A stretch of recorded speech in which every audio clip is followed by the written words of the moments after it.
আসসালামু আলাইকুম। তো আজকে সকাল সকাল আমি মাছের দোকানে চলে আসছি, কারণ হলো আমার হাঁস মুরগির কোনো খাবার নাই। তো একটু মাছের ভিডিওগুলো আপনাদেরকে দেখাই। দেখেন মাশাআল্লাহ কত সুন্দর লাগতেছে মাছগুলা। আর সবচেয়ে বেশি এই মাছটা আমার খুব ভালো লাগছে। দেখেন ওর পেটটা কি ফুলো, আর মাশাআল্লাহ কত সুন্দর। এটা পেয়ার আছে, তো এইটার দাম কত, আমি এটা নিব ইনশাল্লাহ। আর আপনারা যদি বলেন তাহলে অবশ্যই নিব। তো আলহামদুলিল্লাহ আমি ফার্মে চলে আসছি। তো ফার্মে চলে আসলে আমার মনটা ভালো হয়ে যায় আমার পেঙ্গুইনকে দেখলে, কারণ আমার পেঙ্গুইন সবসময় ডিম দেয়, প্রত্যেকটি ডিম দেয়। এই নিয়ে আলহামদুলিল্লাহ আমাদের কাছে 7টা ডিম হয়েছে। তো আমি আশা রাখতেছি যে এই 7টা ডিমই ইনশাল্লাহ ফুটবে। আপনারাও দোয়া করবেন যেন আমার এই 7টা ডিম ফুটে। আর আমার মুরগির বাচ্চাগুলো দেখেন মাশাল্লাহ সাইজে বড় হয়ে গেছে, কয়দিনের মধ্যেই দেখবেন আরো বড় হয়ে যাবে। তো সবাই দোয়া করবেন আমার এই মুরগিগুলোর জন্য যেন সুস্থ হয়। একটা একটু অসুস্থ এখনো আছে, যেন ও ঠিক হয়ে যায়, একটু উইক আছে। সবাই দোয়া করবেন আমার মুরগিগুলোর জন্য। তো আমার মিস্টার বানিকে দেখেন, ও সব সময় এই যে মুরগির লেয়ার খাবার খায়। তো এই খাবারের মধ্যে ভুট্টা,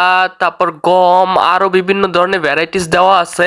আপনারা ওদেরকে খাওয়াইতে পারেন এই জিনিসটা। আমি আপনাদেরকে দেখাই। দেখেন এটার মধ্যে ভুট্টা টুট্টা আছে, এটা লেয়ারই বলে। এই লেয়ার খাবারটা যদি খাওয়ান তাহলে মুরগির ডিম, তারপর হাঁসের ডিম খুব ভালো দেয়, আর কোয়েল পাখিও ভালো ডিম দেয়। আর দুঃখের বিষয় হলো আমি ওদেরকে লেয়ার খাবার খাওয়াইতেছি কোয়েল পাখিদের, কিন্তু আমার কোয়েল পাখি একটাও ডিম দিতেছে না। কেন দিতেছে না তাও জানি না, কিন্তু আমার মুরগি হাঁস সবাই ডিম দিতেছে। তো আমার কোয়েল পাখি দিয়ে বড় একটা আশা আছে। তো দেখি সামনে কি হয়, দোয়া করবেন।